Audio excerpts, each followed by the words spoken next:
بسم اللہ الرحمن الرحیم۔ السلام علیکم ویورس۔ رات کو اگر پنڈلیوں اور ٹانگوں میں درد ہوتا ہے، ٹانگوں یا پنڈلیوں میں اس طرح سے ہونے والے درد کی بہت سی وجوہات ہوتی ہیں۔ زیادہ کام کرنے کی وجہ سے بھی درد ہوتا ہے، اس کے علاوہ خون کے کلاٹس جم جانے کی وجہ سے بھی، دوران خون جس سے ٹانگوں میں اکڑن اور کھنچاؤ محسوس ہوتا ہے، رات کو سوتے وقت اچانک ٹانگوں اور پنڈلیوں میں شدید درد ہو، ٹانگوں کی نسیں اور پٹھے کھنچاؤ اور اینٹھن کے باعث خلل ہوتا ہے، جس کی وجہ سے اس قسم کا درد ہو جایا کرتا ہے۔ اور وہ لوگ جو دن بھر پاؤں لٹکا کر کرسی پر بیٹھے رہتے ہیں، ان کی ٹانگیں بھی سوج جاتی ہیں۔ ٹانگوں میں پنڈلیاں یا بلڈ سرکولیشن ٹھیک طرح سے نہ ہونے کی وجہ سے بھی درد ہوتا ہے۔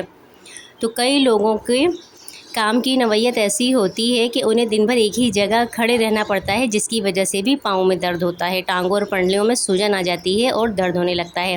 ایسے لوگ رات کو جب بستر پر لیٹے تو ٹانگوں میں شدید کھنچاؤ اکڑن ہونے لگتی ہے۔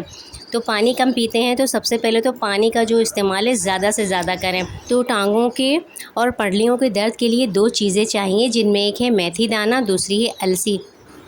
میتھی دانہ اور السی دونوں ہی جسم کے درد اور خاص طور پر ٹانگوں اور پنڈلیوں کے درد کے لیے فائدہ مند ہوتے ہیں، کیونکہ میتھی دانہ خون کی روانی بہتر کرتا ہے، سوجن اور جکڑن کو کم کرتا ہے، اور السی اومیگا 3 فیٹی ایسڈ سے بھرپور ہے، جو سوزش اور درد میں آرام دیتی ہے۔ اور یہ بہت ہی آسان ریمیڈی ہے، انتہائی آسانی سے کوئی بھی اس کو آسانی سے بنا سکتا ہے، اس میں کچھ بھی مشکل نہیں ہے، بس اچھی طرح ان دونوں کے کنکر وغیرہ صاف کرنے ہیں۔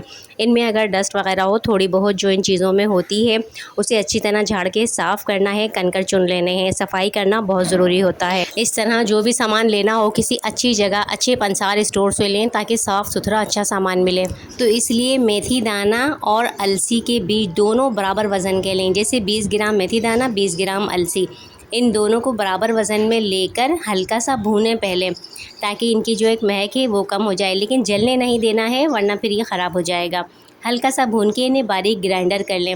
اس کے بعد کسی اگر میٹھا پسند کرتے ہیں تو اس میں مصری بھی پیس کر شامل کر دیں اور کسی برنی میں بھر کے رکھ دیں۔ روزانہ 1 چمچ صبح نہار منہ 1 کپ دودھ کے ساتھ کھائیں۔ یہ دونوں اجزاء ہی اعصابی کمزوری کو بھی دور کریں گے، پٹھوں اور ہڈیوں کی کمزوری سے ہونے والے درد سے بھی نجات دلائیں گے۔ یہ دونوں چیزیں روزانہ لیں گے تو اس سے درد و سوزش میں آرام ملے گا، سوجن کھنچاؤ ان سب میں کمی آئے گی۔ زیادہ مقدار بالکل نہ لیں، 1 چھوٹا چمچ روزانہ دودھ سے لیں۔ جنہیں شوگر ہے وہ مصری نہ ملائیں، صرف میتھی دانہ اور السی کا پاؤڈر ہی کھائیں۔ بلڈ پریشر کی جو مریض ہیں ڈاکٹر کے مشورے سے ہی استعمال کریں، کیونکہ یہ دواؤں پر اثر انداز ہو سکتے ہیں۔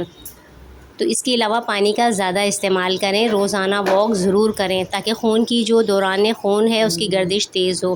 ویڈیو پسند آئی ہو لائک کمنٹ شیئر کیجیے گا۔ اجازت دیجیے، اللہ حافظ۔